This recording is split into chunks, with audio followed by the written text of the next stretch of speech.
नमस्कार। एक 15 वर्षीय बच्ची है, उसकी कुंडली हमारे सामने है।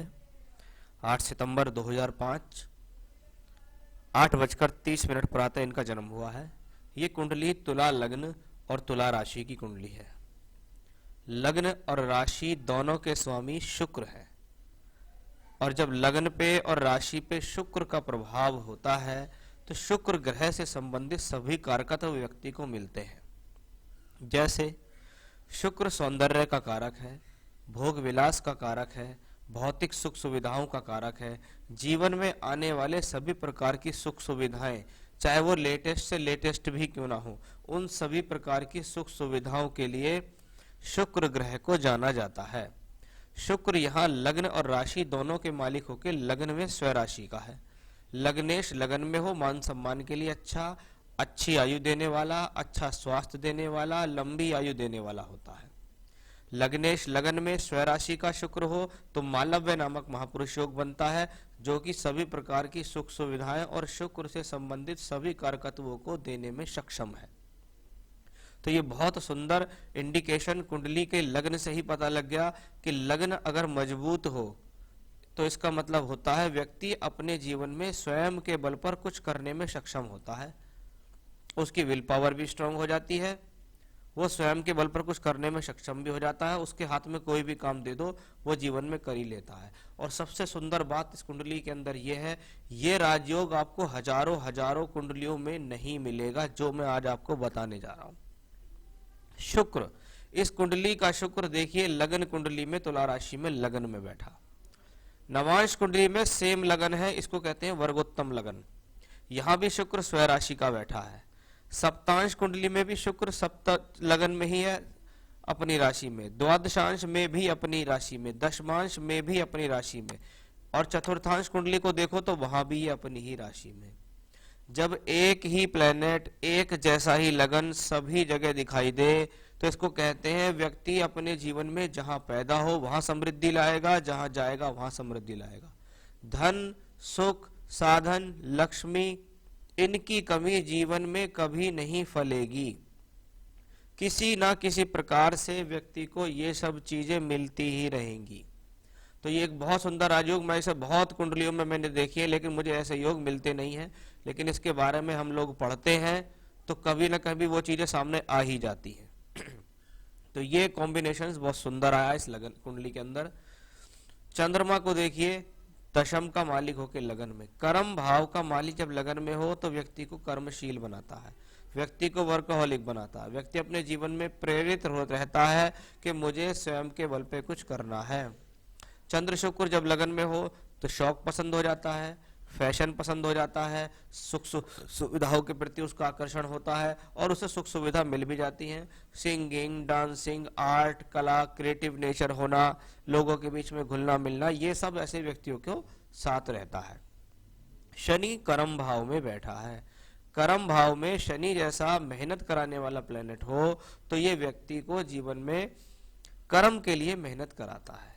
साथ ही साथ शनि है योग कारक, यानी चौथे और पांचवे का मालिक होके यहाँ है, जो भूमि, जमीन, जायदाद, वाहन सुख देता है। साथ ही साथ ऐसी क्वालिफिकेशन कराएगा जो कि एक प्रोफेशनल क्वालिफिकेशन कहलाएगी। शनि जैसा ग्रह चंद्रमा की राशि में मंगल से अगर दृष्ट हो तो एजुकेशन भी पूर्णतः तकनीकी एजुकेशन है। मैंने इंजीनियर्स के हॉरोस्कोप्स में भी ये कॉम्बिनेशन देखे हैं। कोई बीएससी कर रहा है मैथमेटिक्स से, कोई फिजिक्स से कर रहा है, कोई केमिस्ट्री से कर रहा है, तो वो कॉम्बिनेशन भी यहाँ दिखाई देते हैं। साथ ही साथ ग्रहों की स्थितियां ये बताती हैं कि पढ़ाई किस तरफ जा रही है। पहला इंडिकेशन आया कि हाँ तकनीकी पढ़ाई है, नॉन टेक्निकल एजुकेशन या लिटरेचर के सब्जेक्ट की कोई एजुकेशन इनकी नहीं है। बृहस्पति की महादशा चल रही है, बृहस्पति 12th हाउस में 6th लॉर्ड होके, मैंने मेडिसिन की लाइन में या मेडिकल की लाइन में भी ऐसे लोगों को जाते हुए देखा है। यानी जीव विज्ञान, बायोलॉजी जैसे सब्जेक्ट पढ़ने का कॉम्बिनेशन भी हॉरोस्कोप में है। तो एजुकेशन भी दिख गई, प्रोफेशनल क्वालिफिकेशन भी दिख गई। सूर्य बुध का योग देखिए 11th हाउस में, 11th लॉर्ड इन 11th हाउस। सूर्य जब कोई भी ग्रह अपनी ही राशि में बैठ जाता है तो उस भाव को मजबूत करता है। 11वां घर मजबूत होता है तो इसका मतलब है आपके लाभ मजबूत है। आप मेहनत करनी शुरू करो, सोर्स ऑफ इनकम तो आपके पीछे पीछे आएगा। और साथ में बैठा है बुध, बुध कौन है? नवमेश है। भाग्य का मालिक लाभ से जुड़ गया, हमारा भाग्य लाभ से जुड़ गया है। हम थोड़े काम करने पर हमको अधिक लाभ मिल जाएगा, ये वो कॉम्बिनेशन है। इसको एक राजयोग भी कहते हैं, जब नवम और भाग्य दोनों का एक साथ सम्मिलित हो। अब बात आती है बृहस्पति केतु योग की। ये कॉम्बिनेशन ज्यादा अच्छा नहीं होता। बृहस्पति केतु के साथ हो और महिलाओं की कुंडली हो तो ये थोड़ा सा विवाह में विलंब देता है, एक बार।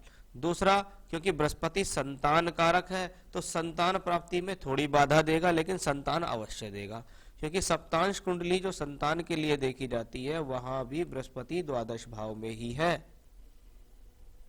और शनि पंचमेश होके, हाँ, इसको कहते हैं संतान में देरी का योग, संतान प्राप्ति में कष्ट, कोई एबॉर्शन वगैरह हो गया है उसके बाद संतान हो रही है और संतान सिजेरियन हो रही है, ऐसा कॉम्बिनेशन है। लेकिन संतान होगी अवश्य।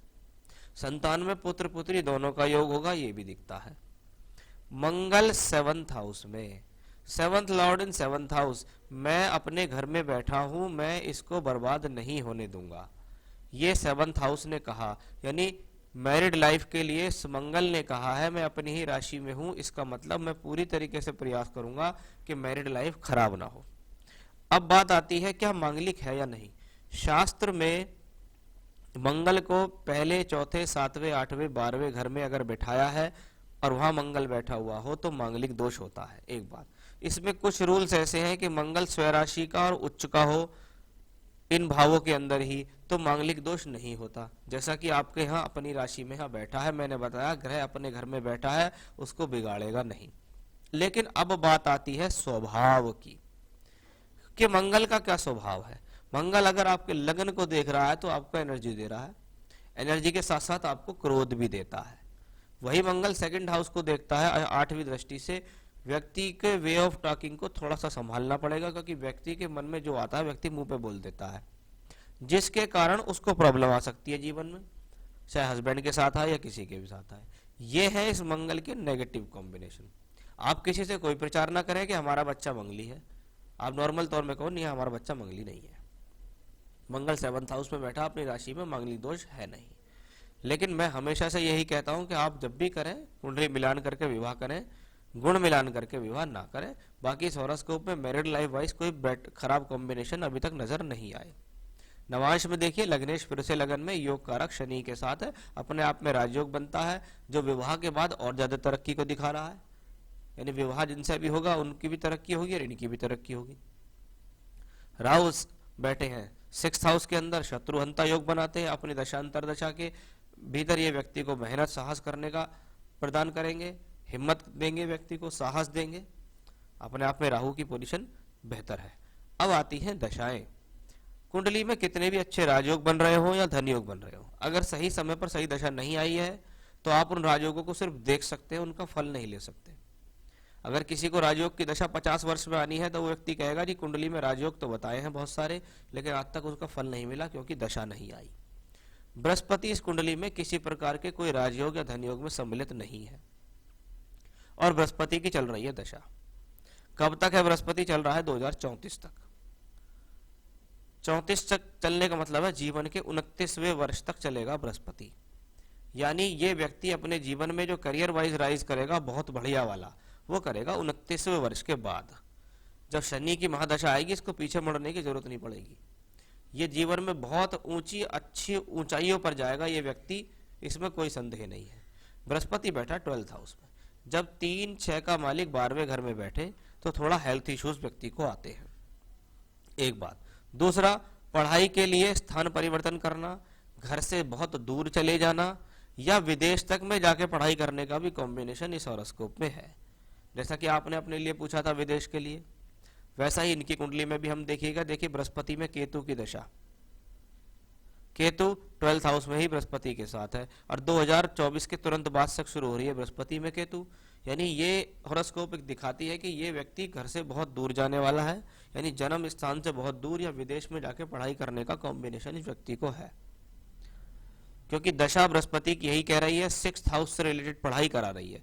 6th और 12th हाउस से रिलेटेड जो पढ़ाइयाँ होती हैं वो मेडिसिन की पढ़ाइयाँ होती हैं, वो लॉ की पढ़ाई होती है, वो टैक्स की पढ़ाई होती है, ये सब पढ़ाइयाँ 6th हाउस से रिलेटेड है, तो इनसे संबंधित कोई भी व्यक्ति अगर एजुकेशन में जाना चाहे तो आप उसको निसंदेह डाल दीजिए।